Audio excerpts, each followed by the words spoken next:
Kita membangun kota itu membangun satu ekosistem dulu. Ya, jangan terlalu bernafsu. Ntar kesusu bahaya. Ya. Ya tidak semua susu bagus, ada juga susu yang berbahaya.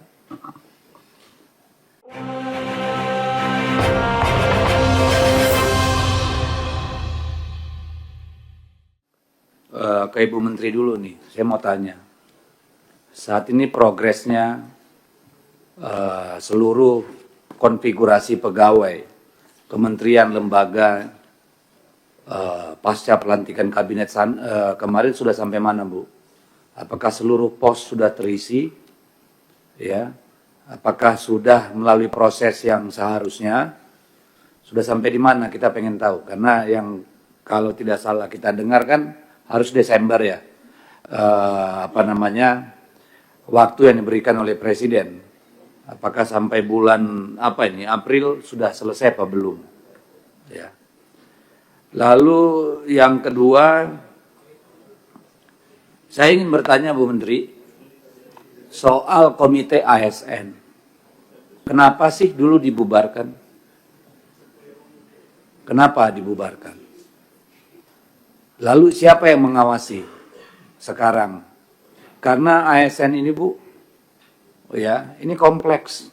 Kita mengamati kemarin dalam pilkada bagaimana banyak sekali ASN terlibat dalam pilkada. Ini bagaimana? Apakah ada rencana menghidupkan kembali KASN? Polisi ada Kompolnas, Kejaksaan juga punya.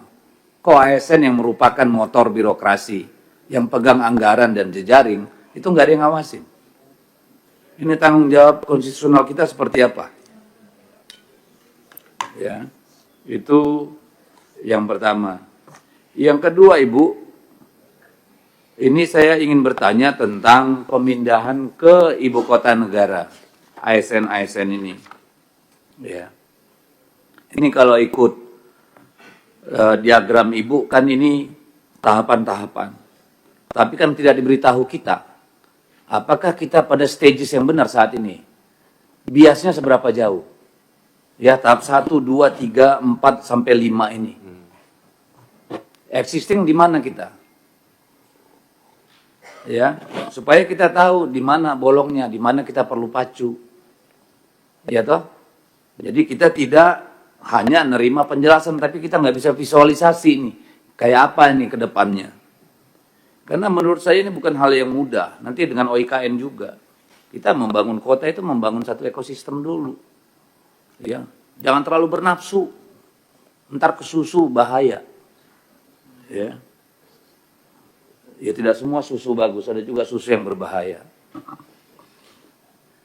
Ini penting saya sampaikan supaya kita jangan seolah-olah everything is okay gitu loh.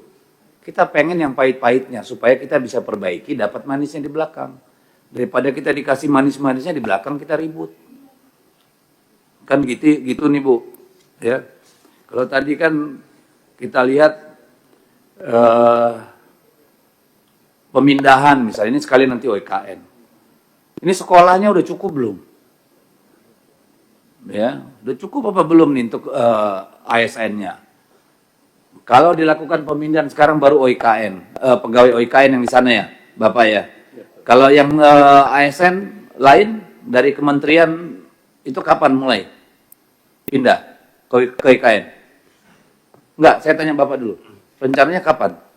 Pemindahan ASN bekerja di sana kapan? Mulai? Untuk pegawai otorita, Pak. OIKN kan sudah? Sudah, Pak. Ya, yang di luar itu kapan? Ya kan tergantung kesiapan Bapak. Infrastrukturnya gimana? Kapan rencananya? Secara hunian kami sudah menyiapkan. Sudah siap. Jadi tinggal nunggu dari ASN, Betul, Pak. dari keputusan pimpinan untuk memindahkan siapa saja kemana kan gitu. Betul, Pak. Nah berarti Ibu juga udah siap-siap semua itu ya untuk ke sana. Iya. Jangan sampai orang pindah, anaknya nggak sekolah, lalu biaya tambahan Bu. Apalagi dengan 98 meter itu, ya bisa dibayangkan 3 kamar 98 meter kayak apa itu. Iya kan? Ini nanti problem lagi nih, tapi sudahlah. Saya cuma ingin mau mengatakan, ini supaya benar-benar disiapin dengan baik lah. Ya. Karena apa?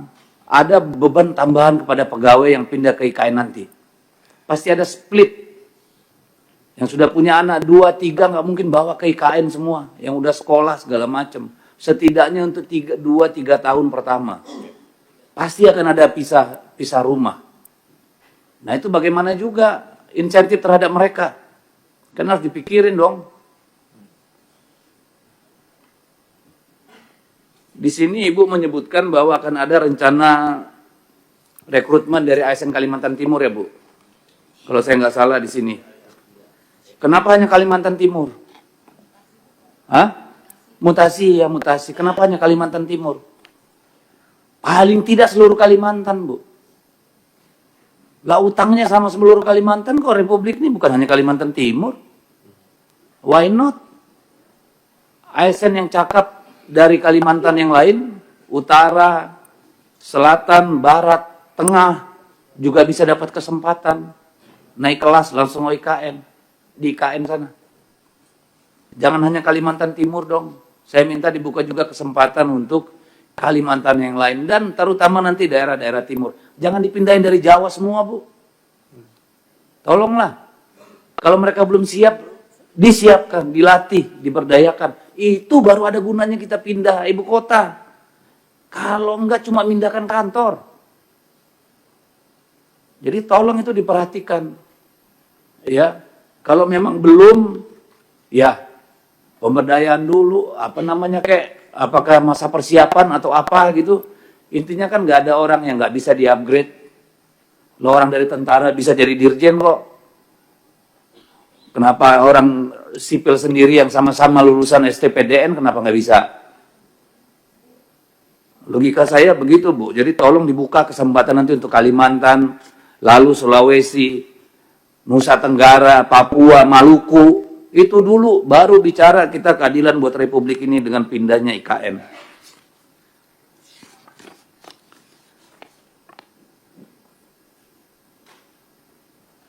Kemudian di presentasi Ibu ada bicara tentang digitalisasi desa. Saya mau tanya Bu, dengan pemangkasan anggaran internet di desa-desa itu seperti apa Bu? Apa masih jalan? Gimana kita bicara digitalisasi desa kalau kantor desanya nggak ada internet Bu? Dapil saya Kalimantan Utara Bu. Saya banyak nyediain fasilitas internet untuk desa di sana. Kalau yang punya kantor desa itu Bu, itu lambat banget Bu. Tahu kita kan. Jarak 50-100 meter aja udah nggak ada sinyalnya itu. Udah lemot Bu, nunggunya ubanan kita. Lalu kita punya program digitalisasi desa. Pemerintahan desa. Nah, ini gimana jalannya, roadmap-nya kayak apa? Dari 12.500 yang dulu dicanangkan dengan program internet desa itu progresnya seperti apa? Karena kita tahu bermasalah kemarin. Itu udah bagaimana kita, ya karena sekarang banyak daerah yang ngeluh ke saya di dapil saya, internetnya jangankan yang desa, yang itu pada mati semua. Karena kan dengan dana Kementerian Kominfo. Ya, jadi ini kita berpikirnya Indonesia Bu, bukan hanya Jawa, Sumatera. Seperti itu. Jadi itu dulu buat Ibu lah, masih banyak. Oh ya ini. Saya terpikir Bu, kalau soal CPNS sudah sah Bu ya, Juni paling lambat Oktober ya. Apakah seperti itu? Tetap seperti itu? Mohon maaf, langsung aja Bu. Tetap CASN yang kemarin itu tetap Juni Oktober paling lambat. Nah pertanyaan saya begini Bu, biar kita nggak berulang-ulang. Ada sisa konfigurasi ya POS untuk ASN atau P3K. Sementara kita punya banyak pekerja honorer kemarin yang belum terserap. Kalau saya boleh saran nih, gimana caranya? Memutus dulu satu siklus ini barang. Yang memang masih bisa direkrut, masih bisa diberdayakan. Supaya masuk minimal ke P3K. Sehingga kita bisa putus dengan masa lalu, Bu. Karena angkatan kerja baru juga datang. Nah ini orang-orang yang sudah mengabdi puluhan tahun, tanggung jawab kita gimana? Kenapa mereka nggak diserap dulu supaya putus? Berarti di luar itu sudah nggak bisa lagi. Sudah sama dengan yang lainnya. Orang-orang di pedalaman sana Bu disuruh tarung sama orang di Jawa dengan agregat nilai yang sama, kan nggak ada, itu masuk akalnya kalau menurut saya. Tidak apple to apple. Jadi harus ada apa namanya terobosan Ibu. Kayak apa ini keterwakilan perempuan, ada affirmative action. Nggak mungkin di perbatasan Long Ampung di dapil saya sana Bu, sama dengan orang di Brebes tuh nggak nyampe lah. Ya, jadi harus ada affirmative action juga buat mereka-mereka ini Bu. Supaya selesai dulu nih urusan warisan pemerintahan yang lalu nih, kita buka yang baru nih di pemerintahan yang baru. Selesaikan dulu nih. Ya, jangan berulang-ulang soal honorer, soal CASN. Kemudian soal ibu kota. Pak, saya minta ini Bapak kasihnya gambar semua, jadi terharu kita. Keren banget semua. Iya kan, mantap nih, kayak tinggal besok kita siap nih pindah. Tapi saya minta kurva S-nya dong. Project progress-nya. Ya, ini kan kita pengen tahu nih existing project ini yang outstanding mana, artinya yang masih carry over dari tahun yang lalu belum selesai. Apakah sudah selesai nih semua? Sampai di mana nih tahapan? Yang semua sudah selesai, 100%. Tidak ada carry over dari yang kemarin. Lah, ya makanya kan saya pengen tahu itu, Pak. Dari yang kemarin nih, ya, sebelum 2025 ini, mana yang sudah cut loose, artinya sudah pindah tangan boleh, 100% sudah clear. Mana yang masih on progress, mana yang baru. Nah itu kita dikasih tahu detailnya Pak, jadi kita punya bayangan gitu loh. Sehingga kan kita nanti pembicaraannya, oke untuk yang lama ini udah 100%, maintenance-nya bagaimana? Kan gitu nih, mana yang sudah siap ditinggalin supaya match nih kebutuhan pegawai dengan real facility yang tersedia. Itu maksudnya gitu loh Pak ya. Jadi yang sudah finish 100%, progress, carry over yang mungkin tahun ini selesai semua, mana yang project new development, gitu loh. Jadi itu kita kelihatan semua, ya. Nah di sini sudah disebutkan ini infrastruktur dasar dan pendukung. Pertanyaan saya Pak, yang rumah sakit yang Bapak sebut ini sudah ready to operate? Ready to operate atau sudah operate? Sudah operate, jadi dokter sudah ada di sana. Sejumlah yang dibutuhkan dokter umum, spesialis dan sebagainya, atau fisiknya aja yang sudah? Ya dokternya sudah sesuai persyaratan belum kalau dia rumah sakit kayak begitu? Berapa umum, berapa spesialis?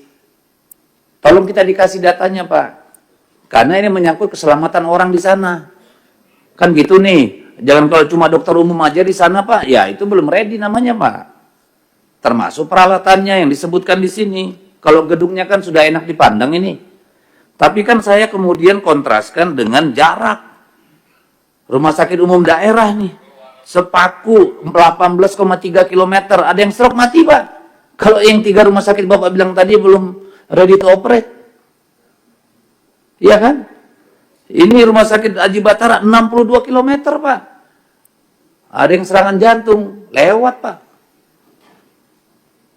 Jadi itu perlunya Pak, puskesmasnya aja sejauh-jauh ini gitu. Ini terkait hidup manusia Pak. Mungkin pegawai Bapak, mungkin Bapak juga nanti. Kan gitu nih, jadi kita perlu tahu supaya kita bisa meyakinkan pada publik bahwa orang yang tinggal di sana aman Pak. Yang gak usah takut tiba-tiba dadanya panas tengah malam, ya kan keluarganya di Jakarta stres Pak. Ini menyangkut hidup orang, ya. Lalu kemudian saya pengen tahu suplai listriknya Pak. Kan kita ingin green. Nah listrik ini sampai sekarang disuplai dari mana? Dan kapan nanti dia mulai green? Dan dari mana itu sumbernya? Apakah pakai solar panel? Apakah pakai hydropower? Pakai gas atau apa dan di mana? Supaya dari awal kita bisa satu kata dengan perbuatan Pak. Kita bilang ini green, oke let's go green. Jangan ini masih pakai batu bara nanti. Kalaupun pakai batu bara di awal, sampai kapan? Kan gitu nih kita pengen tahu. Ya, jadi ini penting buat kita ketahui. Lalu terakhir untuk OIKN. Kita kan mendengar banyak sekali keluhan Pak dari vendor, supplier, ya tidak langsung ke Bapak pastinya, pasti pada main kontraktor yang kebanyakan BUMN. Ini banyak yang tewas, Pak. Saya ingin coba, Pak, dipanggil mereka, ditanyain, mereka masih punya tanggung jawab kepada vendor, ya, mana saja, seberapa besar, karena ya kan jangan sampai pembangunan ini cacat juga, Pak. Dalam artian, terbangun indah, tapi banyak korbannya, Pak. Perusahaan-perusahaan kecil, Pak. Pemasok batu, penggerak tenaga kerja. Ya, nanti mungkin orang ME-nya nggak dibayar lah, gitu-gitu kan. Jangan sampai ada yang begitu, Pak, supaya bersih dari awal nih barang, maksudnya. Ya, karena pasti mereka nggak nyampe ke Bapak, mereka ngeluhnya kan ke main kontraktor. Ya, karena banyak sekali yang sudah ngeluh kepada kami soal ini. Nah, itu saya kira untuk OIKN, untuk Bagi-bagi waktunya, Bang, iya, sama yang lain. mungkin sebagian nanti nggak ditanyakan lagi yang sudah. Iya.